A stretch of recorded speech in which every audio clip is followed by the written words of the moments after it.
বেগকেই খালি আমারে জিগায়, "তুঙ্গ বাড়ি কই? তোমরা কই থাকো?" তো সেইটা নিয়েই আপনাদের সামনে আজকে আইলাম আমার পরিচয় দিবার নিগা। তো আমি হইলাম টাঙ্গাইলা মাইয়া। টাঙ্গাইলা ভাষায় কথা কইতে আমার বেশি ভালো লাগে।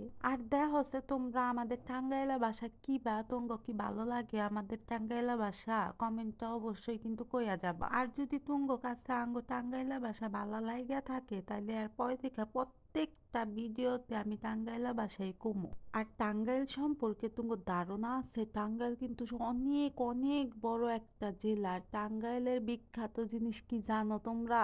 আগে কিন্তু টাঙ্গাইলের বিখ্যাত খালি চমচম ছিল, এখন কিন্তু টাঙ্গাইলের বিখ্যাত আবার সন্দেশও হইছে। তাছাড়া টাঙ্গাইলের তাঁতের শাড়ির কথা কে না জানে ভাই, সবারই পছন্দ একমাত্র টাঙ্গাইলের তাঁতের শাড়ি। আর এই যে আমার পেছনে দেখতেছো আঙ্গ কত সুন্দর গ্রাম, আর আঙ্গ গ্রামটা কার কার ভালো লাগে এইটা কিন্তু অবশ্যই কমেন্টে জানাইয়া যাবা, বুঝছো? আর আমি কিন্তু ব্যাক সময়ে গ্রামের ভিডিও, প্রকৃতির ভিডিও এইগুলাই ছাড়ি। তো তুঙ্গ যদি এই ভিডিওগুলা ভালো লাইগা থাকে অবশ্যই কিন্তু আমারে জানাবা, বুঝছো?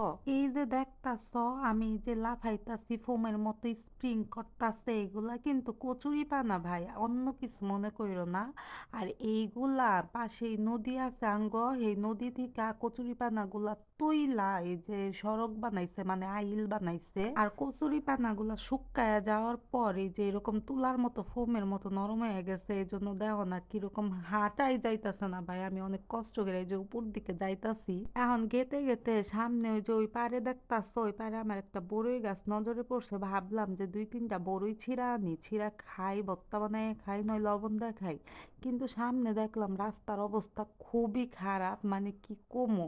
মানুষ যে এই যে ধান ক্ষেত বুনছে, একটু যা আইল রাইখা দিব তা রাখে নাই, বুঝছো? এই জন্য যাইতে পারলাম না, এই যে ফিরে আসতেছি। আঙ্গ গ্রামের লোকগুলা এমনিতে অনেক ভালো, কিন্তু ভাইরে ভাই এরা এই যে ক্ষেতগুলা যে রোপণ করে মাঝে যে আইল রাখা লাগবো এইটা তারা মনে করো যে বুইলাই জায়গা, আইল এমন চিক্কন বানায় ফেলে যে পরে এগুলা দিয়ে হাঁটাই যায় না। এখন তো মনে করো যে বড়ই খা হারলাম না, এই জন্য এই যে দেখো এইদিকে আসছি, এত সুন্দর ঘাস, এত বড় বড় ঘাস, আমার তো দেখে অনেক ভালো লাগতাছিল। এই জন্য আমি এখানে বসলাম, বইসা ভাবলাম যে কয়েকটা ছবি টবি তুইলা নেওয়া যায়, ফেসবুকে দিতে পারমু।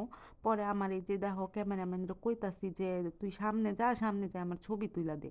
এই যে আমি ওন্নাটা বিছাই দিলাম ঘাসের মধ্যে, কি সুন্দর লাগতাছে তাই না? একবারে পরিল্লাহান।